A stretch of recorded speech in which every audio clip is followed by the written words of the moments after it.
설진한 이야기지만 반응이 좋아서 다시 한번 이렇게 사연 보내봅니다.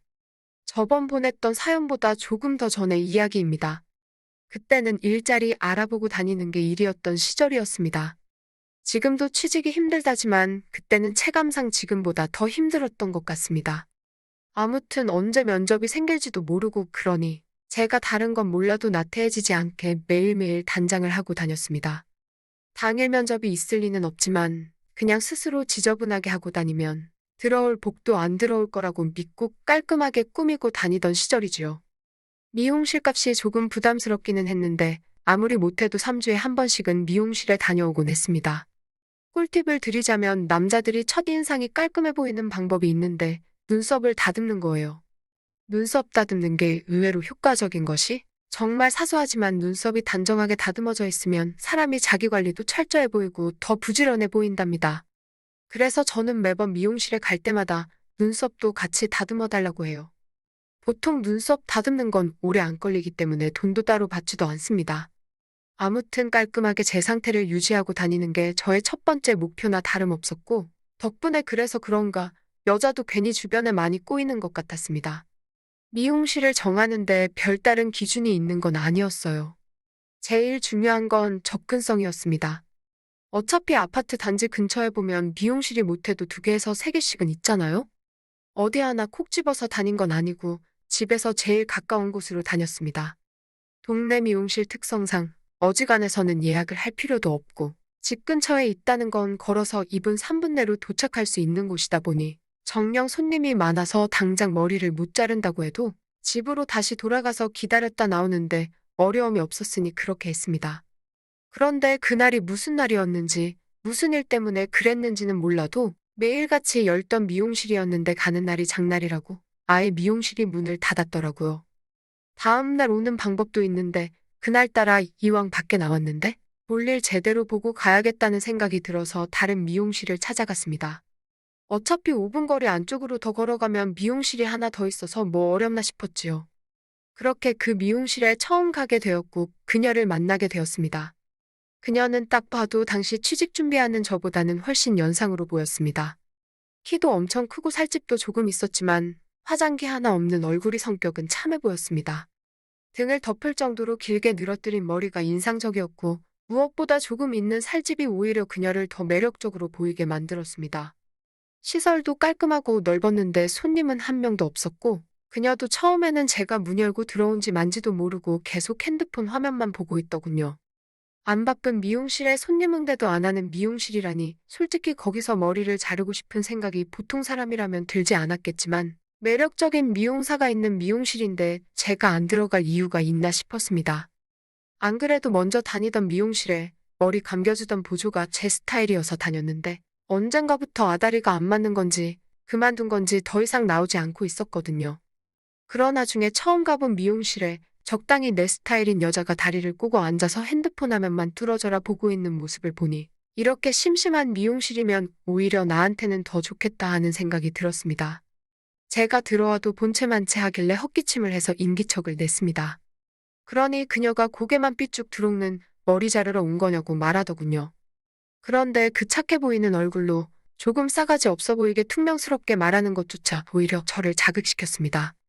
왼손 약지에 반지를 하고 있기는 했는데 저한테는 그게 이미 중요한 사실은 아니었습니다. 어차피 다듬기만 하는 건데 동네 미용실 이쪽에서 저쪽으로 바뀌었다고 해서 그렇게 큰 변화는 없었습니다. 그런데 그녀가 눈썹 하나만큼은 기가 막히게 다듬어줬어요. 제가 거의 2주, 3주 간격으로 머리를 자르러 오는 데다가 올 때마다 매번 남들이 잘 안 하는 부탁인 눈썹을 다듬어 달라는 부탁을 하니 자연스럽게 그녀가 제 얼굴을 기억하게 되었나 봅니다. 그래서 한 4번째부터 왔을 때는 제가 먼저 말하지 않아도 그녀가 저를 아는 척 해주고 반겨주고 머리 자르면서 같이 사담도 나누는 그런 사이가 되었습니다.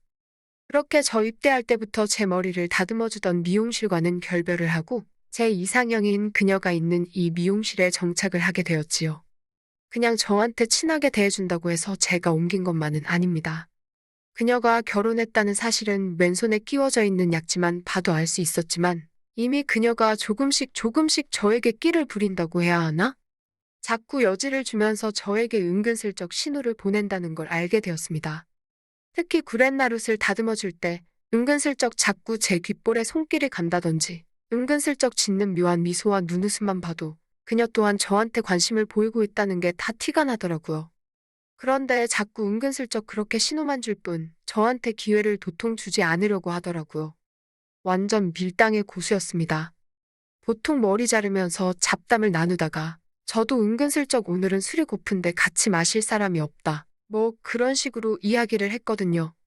그러면 사실 그녀가 그 미끼를 덥석 물어야 정상일 텐데 자꾸 제 애간장만 녹이고 언제 같이 보자는 말을 전혀 하지 않는 겁니다. 아무래도 왼손 약지에 있는 반지가 신경이 쓰이는 게 그녀도 안달이 나 있지만 억지로 참고 있다는 생각이 들었어요.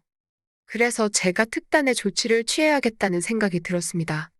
어차피 밤이고 낮이고 저는 시간이 남아도는 백수나 마찬가지였으니 원래는 매번 오후 적당한 시간에 미용실을 갔는데 그날은 일부러 저녁 늦은 시간 미용실이 문을 닫을 때쯤 해서 갔습니다. 그런데 도착하니까 손님은 여전히 없는데 누님이 저녁을 편하게 때우겠다고 근처 중국집에서 짬뽕을 시켰나 보더라고요. 단무지까지 딱 깔아놓고 먹을 준비를 마치고 있는데 제가 들어오니까 적잖이 당황한 듯 싶더라고요. 면이 부르면 맛이 없으니까 금방 먹고 가겠다고 저보고 잠깐 기다려줄 수 있냐 묻길래 그러겠다 했습니다. 미용실 의자에 앉아서 기다리는데 마주보고 있던 커다란 전신 거울 뒤로 그녀가 식사를 하는 모습이 전부 다 보이더라고요. 큰 키가 매력적인 사람이었으니 원래는 그 다리 길이를 자랑할 수 있게 반바지를 자주 입던 사람이었는데 그날따라 긴 치마를 입고 왔더라고요. 그래서 그동안 신경을 못 썼는데 발가락도 아주 가지런하고 가만 보니 군데군데 빨갛게 칠해놓은 발톱색이 지워져 있는 게 오히려 묘하게 계속 시선을 빼앗아서 기분이 이상해지더라고요. 누님은 그래도 손님이라고 제가 오래 기다리는 것 같으니 뜨거운 면을 훅훅 불면서 먹고 있느라고 제가 보고 있다는 사실조차 모르고 있는 줄 알았습니다. 그런데 그녀가 그만 좀 쳐다보라고 자꾸 쳐다보면 닳겠다고 하면서 쿡쿡 웃으며 또 콧소리를 내는 겁니다. 그녀는 이미 진작에 저희 시선을 눈치채고 있던 것이지요. 그동안 그녀한테 저도 작업을 걸어오긴 했지만 무관심한 척 하면서 그녀가 먼저 행동에 옮기기만을 기다리고 있었는데 제 마음을 들켜버렸으니 이제 더 기다릴 필요가 있나 싶더라고요. 그래서 제가 그녀한테 그렇게 후루룩 소리 내면서 땀을 뻘뻘 흘리면서 먹고 있는데 그 모습에 정신이 안 팔릴 남자가 어디 있겠냐면서 한마디 받아쳤습니다. 그런데 그 발언이 신경이 쓰인 건지 누님이 콜록콜록 대더라고요.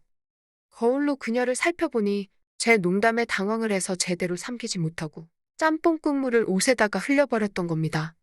그 정도로 제가 수위 높은 발언을 한 건가 싶어서 조금 미안한 마음도 들더라고요.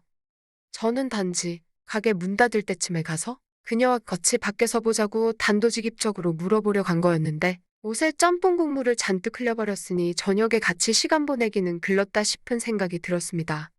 그리고 그녀가 퉁명스러운 목소리로 빨리 머리부터 잘라주겠다고 하는 걸 보니 정말 오늘은 때가 아니다 싶었지요. 그러고 나서는 그녀가 살짝 화가 난 표정으로 말없이 샴푸실로 가더라고요. 벽을 하나를 두고 샴푸실이 방처럼 되어 있었는데 그녀가 샴푸실로 들어가서 나오지를 않는 겁니다. 머리 잘라준다고 하더니 뭐하고 있나 싶어서 샴푸실로 갔더니 글쎄 그녀가 옷에 묻은 짬뽕 국물 좀 지워보겠다고 거기서 쭈그려 앉아 옷에 묻은 얼룩을 지우고 있던 것이었어요. 저보고 샴푸실로 오라는 것도 아니었으니 그 무방비한 상태에서 제가 들어가니 그녀가 놀라 자빠지더군요. 오늘따라 저한테 퉁명스럽게 대하더니 제가 그녀의 그런 모습을 보는 순간 얼어붙는 걸 보니 저도 더 이상 그녀한테 내 마음을 숨겨서 뭐 하겠나 싶더라고요. 무엇보다 그런 모습을 보면 가만히 넘어갈 만한 남자가 세상에 몇이나 있겠나 싶었습니다. 누님에게 가까이 다가가니 누님도 오히려 기다렸다는 듯 눈을 살포시 감더군요. 그대로 저는 누님 곁에 찰싹 달라붙었습니다. 한참을 서로의 숨결을 느끼고 있다가 누님이 가게 문을 안 잠궜다는 사실을 기억하고는 잠시만 기다리라 말하고 가게 문을 잠궈 놓고 왔습니다. 빨아놓은 옷을 짜지를 않아서 샴푸 의자에 대충 걸어놓은 옷에서 물이 뚝뚝 바닥으로 떨어지는 소리가 들리더군요. 하지만 바닥에 물이 흐르던 말던 그 어떤 것도 그녀와 저를 멈출 수는 없었습니다. 한참을 그러고 있는데 문에 걸어놓은 종이 짤랑짤랑 하는 소리가 들리더군요. 그게 마치 신호인 것처럼 그녀와 저는 서로 엉겨붙어 있던 걸 떼어내고 거친 숨을 돌릴 수밖에 없었습니다. 그녀는 허둥지둥 물기를 다 짜지도 않은 옷을 입고는 문 밖으로 나갔는데 앞불싸. 밖에 있던 건 그녀의 남편이었습니다. 저는 숨죽여서 샴푸실 구석에 숨어 있었고 최대한 인기척을 내지 않으려고 조용히 있었어요. 퇴근 시간이 되어서 남편이 그녀를 데리러 왔던 겁니다. 그녀는 대충 그 상황을 얼버무리고는 가게 문을 밖에서 잠궈버리고 퇴근을 했어요. 저는 혼자 미용실에 갇혀 있었는데 그 상황에 어떻게 나갈 생각을 할 필요는 없겠다 싶었습니다. 아니나 다를까 다음 날 아침 일찍 그녀가 가게 문을 열어주러 나왔어요. 서로 안도의 한숨을 내쉬었습니다. 진짜 큰일 날 뻔했다며 저도 그녀도 앞으로 조심해야겠다는 생각이 들었지요. 평소보다 이른 시간이었는데 저도 본의 아니게 미용실에 갇혀서 하루를 보내게 되었으니 집에 들어가려고 했는데 그녀가 가긴 어딜 가냐며 어제 하던 거 마저 할까 하고 묻더라고요. 그리고 그 뒤로부터는 그녀를 볼 일이 있으면 그녀의 남편이 데리러 올 수도 있는 퇴근 시간이 아니라 가게를 1시간 일찍 열어서 오픈하기 1시간 전에 가게 안에서 그녀와 같이 시간을 보냈습니다. 그 이후로는 머리도 공짜로 자르고 좋은 시간의 연속이었지요. 하지만 그게 영원하지는 않았습니다. 동네 미용실 특성상 벌이가 안 되다 보니 결국 그녀가 가게를 빼게 되었거든요. 그 자리에는 똑같이 미용실이 들어오긴 했는데 솔직히 제가 어떻게 해볼 만한 사람이 아니고 저희 어머니뻘 되는 분이 가게를 운영하게 되어서 사실상 그 뒤로는 제가 원래 다니던 미용실로 돌아가게 되었습니다. 그때 정말 걸렸으면 큰일 날 뻔했던 건데 무덤덤하게 남의 가게에서 하루 밖에서 문이 잠긴 채로 지냈던 추억을 생각하면 저 혼자서 괜히 웃겨서 소리내서 웃고는 합니다. 이것도 반응 좋으면 다른 이야기도 또 하나 보내보도록 하겠습니다. 여기까지 다 들어주셔서 감사하고 다음에는 더 좋은 이야기로 인사드리겠습니다.